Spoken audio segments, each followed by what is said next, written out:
Masih hujan Din ya? Masih Bang. Sip. Udah mulai labnya? Udah.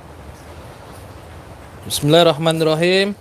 Assalamualaikum warahmatullahi wabarakatuh. Jadi alhamdulillahirabbil alamin wassalatu wassalamu ala asrofil anbiya'i wal mursalin sayyidina Muhammadin wa ala alihi wa sahbihi ajma'in amma ba'd. Alhamdulillah saudara, kita live streaming lagi aja.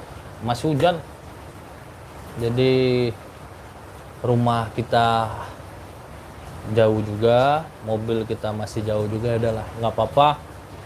Di sini ada si Toyib. Si Toyib ini ternyata saudara memiliki masa lalu yang kelam. Ya, boleh jadi menjadi inspirasi atau motivasi kita untuk belajar dari pengalaman si Toyib. Dan si Hengki pulang dulu, katanya enak ngopi bang. Jadi mau ngambil kopi atau mau ngambil teh ke sini karena bersebelahan kampungnya. Alhamdulillah. Seperti biasa kita berselawat terlebih dahulu, saudara. Yang kita harap itu syafaat dari baginda Rasul Nabi Muhammad sallallahu alaihi wasallam di yaumil akhir nanti. Amin Allah. Jadi buat anak muda di luar sana ya. Nah, ini terus nih. Saya disuruh kepolisian Republik Indonesia sering. Sabulidi. Iya, Pak. Kamu harus berikan apa namanya itu, Din? Edukasi. Untuk anak muda di luar sana tuh suruh berhenti narkoba. BNN juga Sabulidi. Himbau.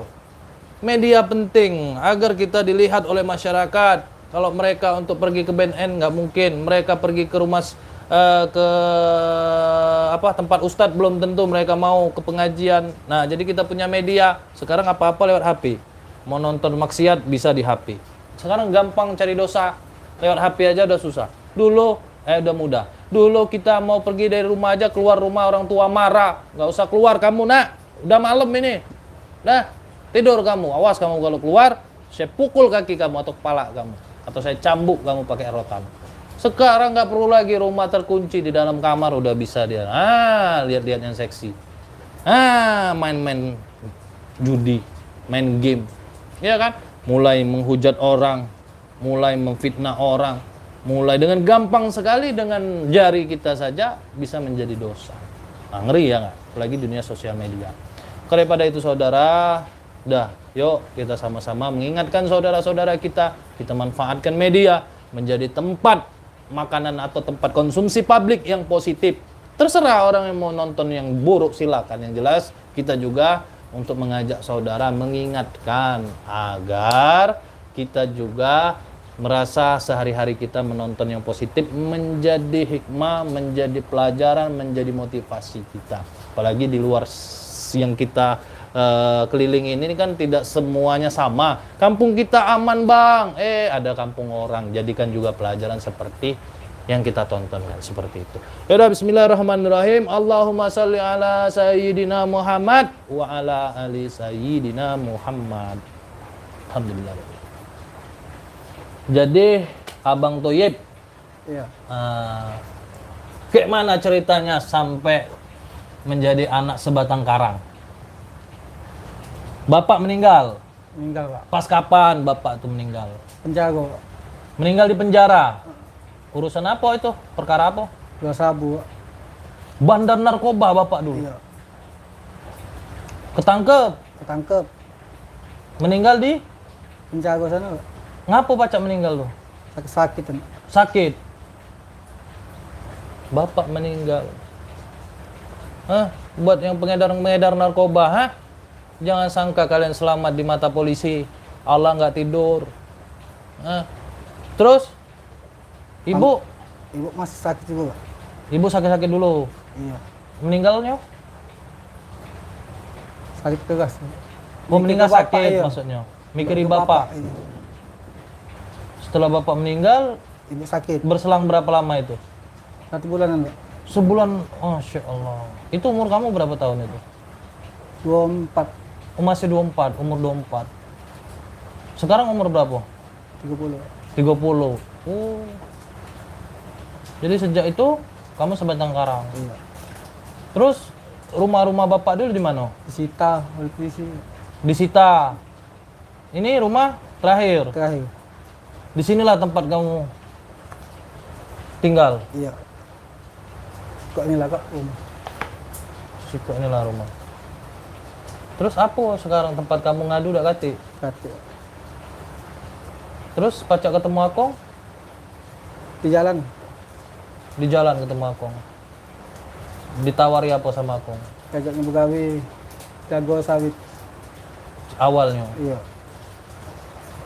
Setelah itu lama-lama Wajib loncat itu. bajing loncat. Nah, berarti niat uang baik itu belum tentu bagus. Ternyata ada keinginan yang tersembunyi. Ini contohnya kamu seperti ini kan.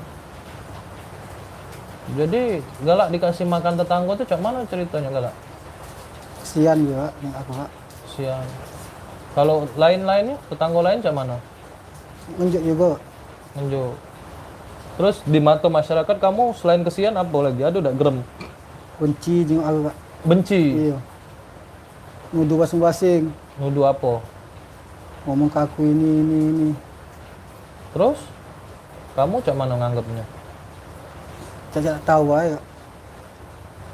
Masa bodoh lah ya. Iya. Kita tidak kan. Hah? Kita tidak melakukannya. Tetapi kamu kan sudah melakukan itu. Kamu baik yang tidak merasa seperti itu. Terus ada tidak dendam sama uang di daerah sini? Kata kak. Tidak kati. Jadi kamu jarang balik ke sini, tempat markas tuh lah biasanya. Iya biasa. Jadi dulu orang tua bandar narkoba, Iya.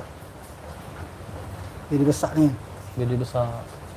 Mati dalam sel karena sakit. Sakit. Ibu meninggal juga. PK oleh bapak nih. Jadi semenjak orang tua tidak kati ini apa dalam pikiran kamu? Mana kak? Bingung. Bingung. Stres lah ya. Iya. Jadi ngambil jalan yang Yang salah. Aku tidak berpikir bahwasannya oh ini wong tua aku tidak kati. Kata yang bimbing kak. Berarti nggak ada yang bimbing. Kenapa nggak harus pergi ke masjid gitu? Malu. Malu. Jadi cap jahat. Sudah dicap jelek dari keluarga ya. Iya.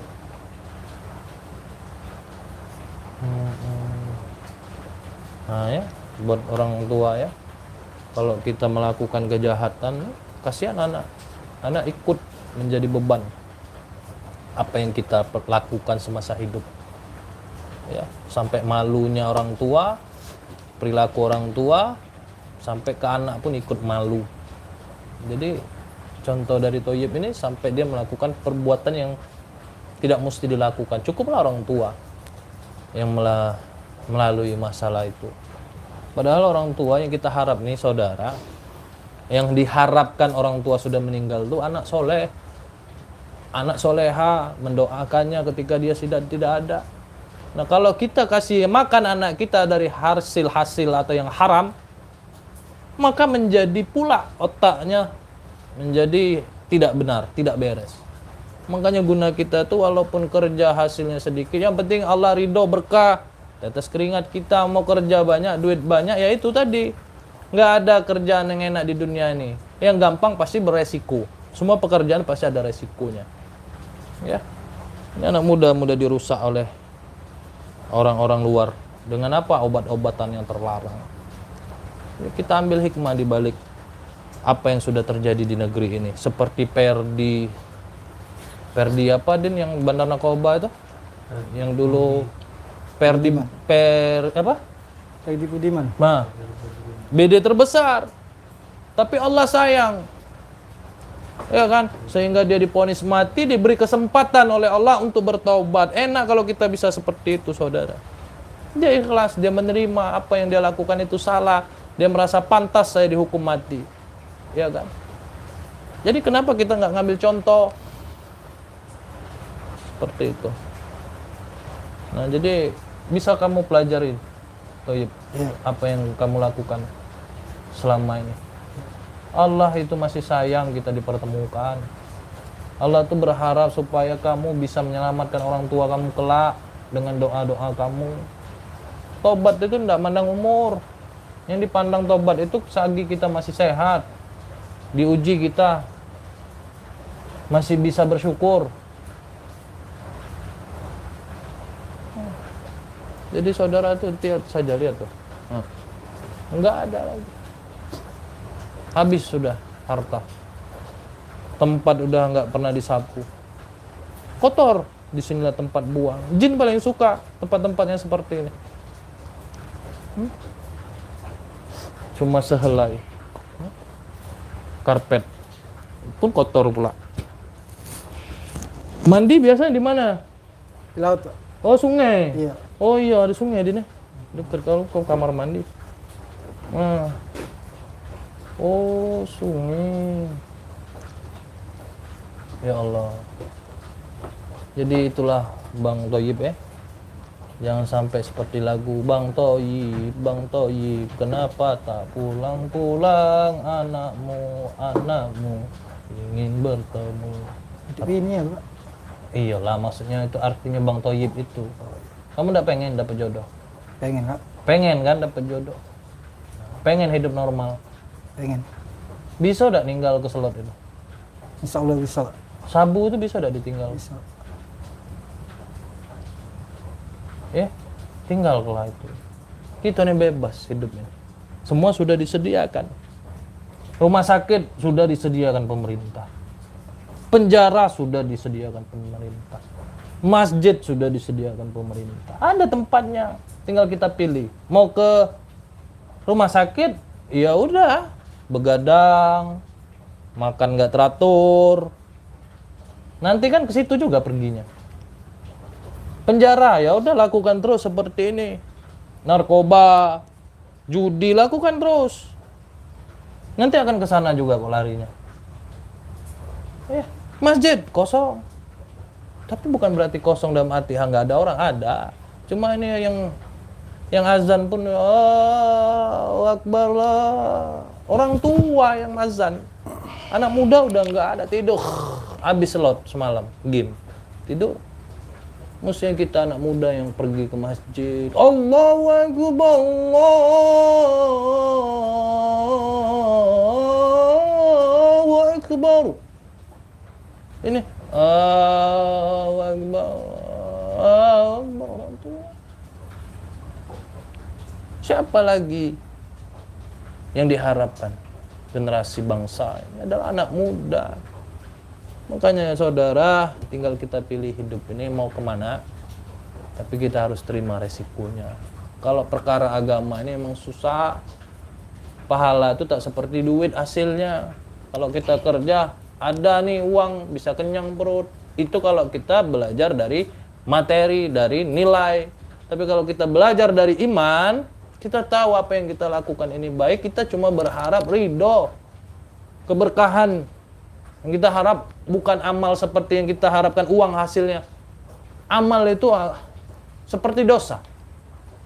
Kalau kita banyak dosa, misalkan kalau seperti uang, kita tahu banyak ini hasil yang saya kerja.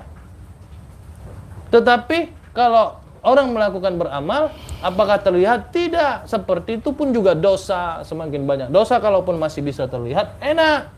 Nggak usah temenin dia, banyak dosanya itu berogot itu tubuhnya. Begitupun juga amal, kalaupun bisa terlihat, enak dia banyak amalnya. Tapi Allah sayang, aib ditutupin, dosa ditutupin, amal pun tertutup. Ya, Bang Thoyib. Iya. Dari tadi saudara dia sedih, dia pengen cerita. Saya pun bingung, hujan pula kan.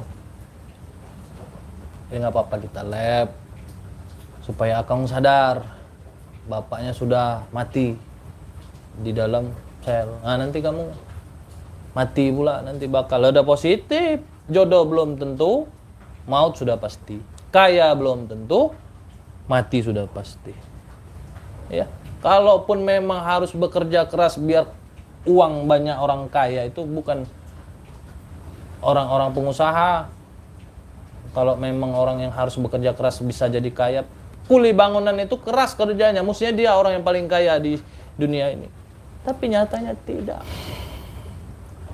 Ya kan? Kalaupun orang nomor 1 itu orang kaya, mestinya presiden kaya, dan dia orang nomor 1. Tidak. Allah tidak memandang kaya, Allah tidak memandang jabatan. Allah memandang siapapun hidup mencari keberkahan, mencari ridho, maka dialah yang Allah kayakan. Apa itu bang? Kaya hati. Ikhlas. Setiap Allah uji dia ikhlas. Setiap Allah beri ujian dia ikhlas. Ikhlas sulit. Ada nggak Din surat Al-Ikhlas isinya ikhlas? Nggak ada. Kalau Anas, ada Nas. Al-Falak, ada Al-Falak. Makanya Al-Ikhlas nggak ada ikhlas. Ahadnya ada. Nah, jadi ikhlas itu nggak bisa kita sebut dengan kata. Ya. Jadi kamu harus ikhlas. Apa bang ikhlas itu? Ada ustadz bilang, ada guru saya bilang ikhlas itu seperti kita boker. Kita nggak tahu lagi besok bokernya kapan, lupa. Bisa jadi diumpamakan. Tapi bagi saya ikhlas itu saya tidak bisa menyebutkan, tergantung orang sendiri yang mengartikan ikhlas. Berbagai macam ikhlas. Jadi apa yang bisa kamu ambil hikmah dari pertemuan kita?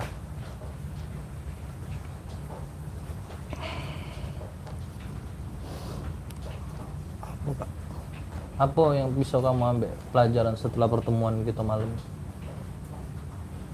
Ikhlas. Ikhlas, setelah itu sabar. Walaupun wong tua udah kati pengen kan dapat jodoh. Pengen. Nah, saya doakan pertemuan kita nanti ada hikmah sampai kamu dapat jodoh. Amin, amin. Ya, jadikan pelajaran saudara, pengalaman hidup dari Bang Thoyib. Ya, bapak meninggal dalam penjara karena narkoba, mati juga. Jadi contoh, ya. Tapi kamu sebagai anak tetap mendoakan orang tua. Seburuk-buruk dia perilakunya, tetap kamu juga harus berdoa untuknya. Seperti itu. Ya. Sapa-sapa Din. Aku orang kasih. Coba mana HP? Jakarta bimbing pondok baru. Lihat ke bawah ada tuh. Misal Thoyib carikan kerjaan. Apa harapan ke depan nih Bang Thoyib? Pengen berubah Kak. Berubah. Terus ada harapan apa lagi? Udah itu. Pengen berubah lah yang jelas ya. Cuma Bang SL Thoyib carikan kerja. Kita carikan kerja untuk Bang Thoyib yang halal. Kerja nih banyak saudara asal mau. Ya kan? Sampah-sampah tuh nah. Oh, ntar. Kita cari plastiknya itu pun jadi uang. Nggak perlu saya harus kerja di kepegawaian negeri sipil. Saya harus kerja di perusahaan besar. Kerja itu semua bisa dikerjakan di dunia ini. Asal kita mau, nggak ada yang nggak mungkin. Allah sudah ciptakan bumi, semua seisinya sudah ada. Kalau tanah, tambang, banyak, emas Allah ciptakan. Timah Allah ciptakan. Batu bara Allah ciptakan. Jadi uang semua. Nggak ada di dunia ini, nggak ada manfaat. Kenapa Allah ciptakan nyamuk? Saya mau tanya. Kenapa Allah ciptakan nyamuk kalaupun untuk menggigit kita? Ada manfaat nggak? Nggak ada. Nggak ada. Salah.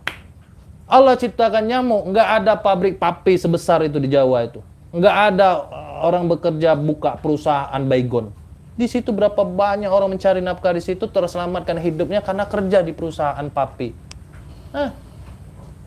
Allah ciptakan lalat, nggak ada orang ciptakan lem. Semua ada di dunia ini. Manfaat. Debu aja ada manfaat. Debu. Allah ciptakan, ada vakum. Terselamatkan hidup orang bekerja di situ. Kalau kita hidup ini nggak ada manfaat, mati aja lah. Apa guna lagi kita hidup? Mati. Gitu aja. Udah Allah ciptakan seisinya di muka bumi ini. Tinggal kita pilih aja. Asalkan jangan malu. Asalkan bersyukur. Kalau kita bersyukur, insya Allah Allah lapangkan rezekinya, Allah tambah rezekinya, Allah lipat gandakan. Orang bersyukur. Kalau kita nggak bersyukur, jangankan punya mobil, punya motor aja kita nggak bersyukur.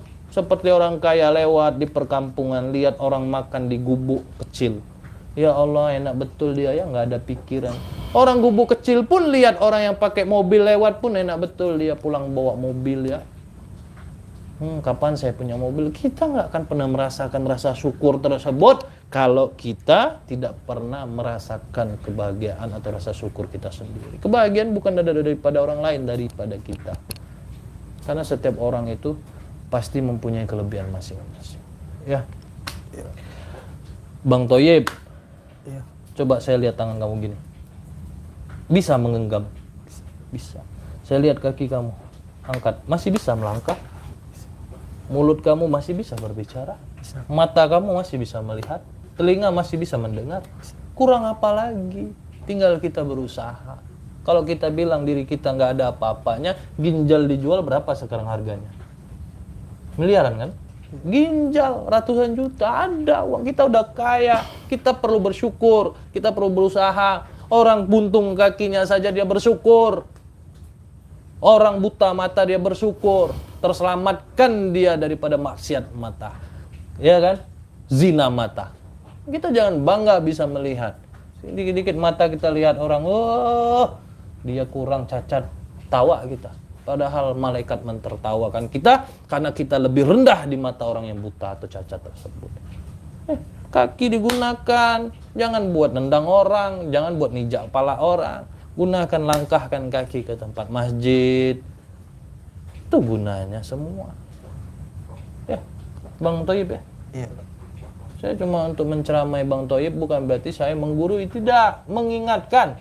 Kalau Bang Thoyib merasa ini benar, harus Bang Thoyib lakukan atau praktekkan di kehidupan Bang Thoyib, berarti ada hikmah. Kalau Bang Thoyib tidak mendengarkan ini, ya udah, tinggal Bang Thoyib aja merasakan pedihnya perjalanan hidup. Ya, jangan merasa saya Bang SL carikan kerjaan gini gitu. Jangan malas jadi orang. Ya. Rumput aja kita kumpulkan ada hasil, jualkan tempat orang yang punya sapi ternak. Enggak ada yang enggak bisa dimanfaatkan di dunia asal mau. Rongsokan diambil, jual. Enggak ada asal mau. Ini ya kadang besar gaya daripada kemauan, besar gengsi daripada keinginan. Tinggal kita pilih hidup nih. Pilih. Ya. Saudara. Nah, ini apa lagi? Pada tabrakan sangat terinspirasi pada tabrakan.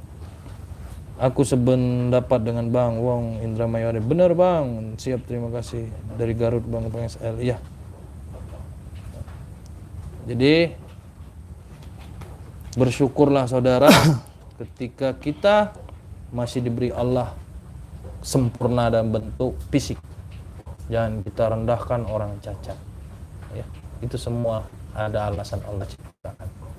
Dan jangan sampai anak kita pergi ke jalan yang buruk.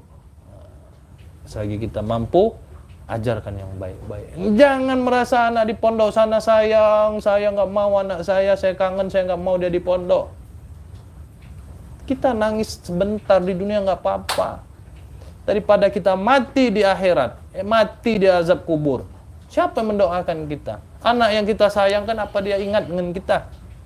Belum tentu dia punya suami, dia punya istri, dia juga punya anak. Tapi apabila anak kita masukkan pondok, insya Allah dia pasti akan selamat. Ini buat kita aja ya, satu agama. Agama lain ya punya cara mereka. Ya, jangan kita tangisi anak bertahun-tahun di pondok, saya kangen, saya susah nemuin anak saya. Setidaknya dia selamat dari dunia, dia punya ilmu, bekal untuk kita. Ya, ini anak dimanja. Seperti itu saudara ya. Tapi itulah kehidupan. Tidak mungkin semuanya ke pondok, ada juga ke SMA jenjangnya. Sehingga menjadilah seorang pintar marketing. Ada juga jadi pendakwa, ada juga jadi pilot, ada juga jadi tentara aparat. Tergantung dia amanah enggak. Seperti itu. Bang mana Hengki belum datang lagi? Iya Hengki nih. Kopi belum lagi datang nih. Jauh pula saudara, tetangga kampung 15 menit lah. Nah, cari kerja yang benar Bang Thoyib, jangan lagi main slot. kirim ke Padepokan Ustadz Abdul Khair bang, Ustadz Abdul Khair ya insyaallah. Sumatera padahal banyak lapangan kerja yang positif, kebun ratusan hektar tuh tanam, jangan nanam saham ke aplikasi, tanamlah saham ke perkebunan, tanah akan mahal pada masanya. Ya, udah jadilah orang yang bermanfaat saudara. Saya tidak perlu menjelaskan apa-apa aja yang bisa kita cari kehidupan di dunia ini, semua bisa asal kita mau. Jangan malu ini dapat mantu yang nggak kerja, oh ini kita nggak tahu nasib. Sepanjang-panjang jalan masih bisa kita ukur, sepanjang-panjang sungai masih bisa kita ukur. Tapi perjalanan hidup seseorang, rezekinya nggak bisa kita ukur, nasibnya pun nggak bisa kita ukur. Boleh jadi hari ini kita hina, boleh jadi 10 tahun yang ke depan kita jauh lebih baik, dia jauh lebih baik dari kita. Jangan suka mudah sekali memponis orang, nggak anak saya nanti nggak makan, dia nggak kerja, nanti nggak mau dapat suami orang pondok, nanti saya makannya syukur terus. Jangan saudara, kepalanya Quran, kepalanya adalah Al-Quran. Yang diambil tuh bukan orangnya, tapi ilmunya yang bisa memberikan manfaat untuk anak keturunan kita. Ya bang, Iya. semangat ya. Apa yang ingin disampaikan kepada penonton agar bisa mengambil kehidupan perjalanan hidup si Bang Thoyib? Coba jelaskan ke penonton, Cak Mano. Berubahlah. Berubah ini kan banyak, bisa jadi Power Rangers, bisa jadi Iron Man, Batman. Berubah Cak Mano ini? Nah, beliau malu. Oke lah, nggak apa-apa, intinya kita paham. Bella saudara, terima kasih banyak. Ya, saya nunggu Hengki ini entah datang tanda ini, hujan ini masih mengguyur ini. Ya udah, mungkin sampai di sini aja. Kita doakan Abang Thoyib bisa amanah, bisa menjadi orang yang berada di jalan yang Allah ridhoi. Ya, kita takutlah kepada Allah, jangan takut kepada Akong. Ya, Akong kecil masih makhluk Allah. Iya kan? Seperti itu aja. Baiklah saudara, sampai di sini aja kami akhiri. Wassalamualaikum warahmatullahi wabarakatuh. Waalaikumsalam warahmatullahi wabarakatuh.